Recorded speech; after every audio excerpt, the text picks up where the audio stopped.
So this is an update of the Gaza war, March 14th, 2024. 25 people have died of hunger already during the famine, and it's getting worse. In total, 31,000 people have died, okay, have been killed by Israel. And 25 of them starved to death. So again, that's 31,112 people killed in Gaza. 72,760 people injured. Let me repeat that again. 72,760 people injured. Over 13,000 of the people killed in Gaza are children. Okay, so once again, over 13,000 are children. 133 are journalists. Hundreds of health workers have been killed. You have 1.7 million people displaced in Gaza. I mean, the population is 2.3 million, so you know it's basically almost the total population of Gaza displaced. You've got 1.5 million Gazans sheltering in Rafah, so that's on the border with Egypt. 158 UN workers who've been killed. Actually, that's actually going to be 159. They killed another one today. If you look at the West Bank, so again, this is not Gaza, but the West Bank, you've got 432 Palestinians killed in the West Bank since October 7th, and 7,490 Palestinians detained in the West Bank.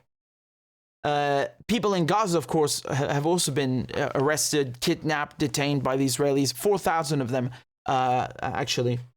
I mean, let me just. I think it's worth comparing these figures to what the Israelis, you know, and the losses they can incurred. Because if you go back to October 7th, how many Israelis were killed? 1,139. So the message from the Zionists who think that they are superior, they really believe this, right? They call themselves the chosen ones. The message is that if you kill 1,139 Israelis, that's worth, you know, on the stock exchange, 31,112 Palestinians, right? Remember that this figure contains a lot of people killed by the Israelis themselves. To this day, I still don't know, we still don't know, how many of the 1,100 were actually killed by the Israeli forces themselves. And that is a big number.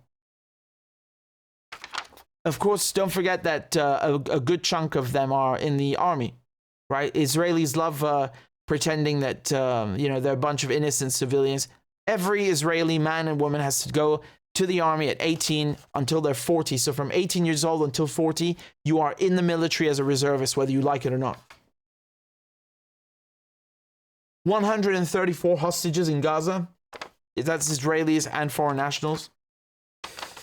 But I mean, you know, these numbers are ridiculous. They're truly ridiculous. Again, to kind of put this into perspective, if you look at the ratio of civilians killed in Gaza, it surpasses any war in the 20th century. Yeah, the last century. So that includes World War I. It includes World War II. I mean, the fact that this has been allowed to go on is despicable. It's one thing for the Israelis to be as gross in their behavior as they are in Gaza. It's another thing for, you know, the rest of the world to just stand by and do nothing. That's something else, you know. I'm not okay with my government going and upholding a genocide in Gaza by, you know, trying to protect Israeli maritime trade. Israel can go to hell. You know, the trade, the commerce can go to hell. It's not important. It's not worth all these lives. It's just not.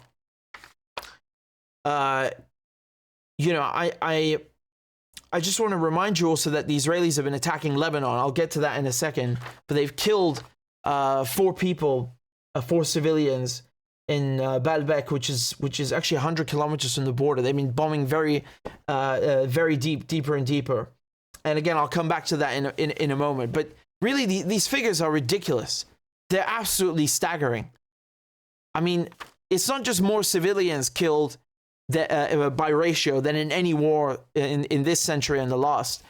It's also the fact that you have more journalists that have been killed in this war than any war on record, right? So the Committee to Protect Journalists, the CPJ, I think they only started putting these figures together, 30 years ago. But even then, if you go back and you look at the total number of journalists killed in a single war, it doesn't even amount to this. I mean, think of how serious that is. Even in Vietnam, you got CBS like crawling behind some GIs, behind in the jungle. Even then, think of how crazy that is. Over 130 journalists killed by Israel. See, that's a very interesting point, because Hamas don't kill journalists. Hamas don't have a problem with journalists. Israel kills journalists. And look at this also, since October 7th, who has been killing civilians as a matter of policy? As a matter of policy. Who has systematically, been killing civilians? It's the Israelis. Lo and behold, the figures. This is ethnic cleansing. That's what it is. It's ethnic cleansing. And I'm going to go into more detail now about Lebanon and Yemen, and also this pathetic pier that they want to build, this bridge, this so-called aid bridge, which is a cover for something much deeper, which you already know about if you watched my analysis. So let's get down to it. But I still wanted to give you this update because of how horrendous it is. I mean, really, how staggering. 13,000 children killed. 13,000 children killed. Do you know that the number of children killed in Gaza during the last 4 months is higher than all the children in the world killed in all the wars in the last 4 years? Okay? Think of how serious that is. That includes Ukraine, right? Which they made such a fuss about. Oh yeah, let's give them billions and billions and billions of dollars. For what? That includes Syria, which is also another NATO war, another Israel war. Think of how crazy that is. I mean, it's Jesus. And now talking about Ramadan as well. Another thing which I would also add to you, since we're talking about the figures. 1,000 mosques have been destroyed in Gaza by Israel. 1,000 mosques. Once again, I'm not Muslim, but when I hear this, I mean, I'm enraged. I'm enraged. So how do you think people in Gaza feel? 1,000 mosques. Could you imagine if Hamas destroyed 1,000 synagogues? I mean, they'd be fucking screaming about Holocaust 2.0, till the end of times. How can you say that that's not targeted and it's not a very clear planned system of genocide? I mean, it's shocking. It's really shocking. If you don't find this shocking, there's something wrong with you. I'm telling you straight up. If you don't find anything wrong with what's happening in Gaza, it's something wrong with you. You are fucked up. You're screwed up. You have no moral compass. You have no common sense. You have no morality. You have no empathy. You have no sympathy. You have nothing. You have nothing left because you're a shell now.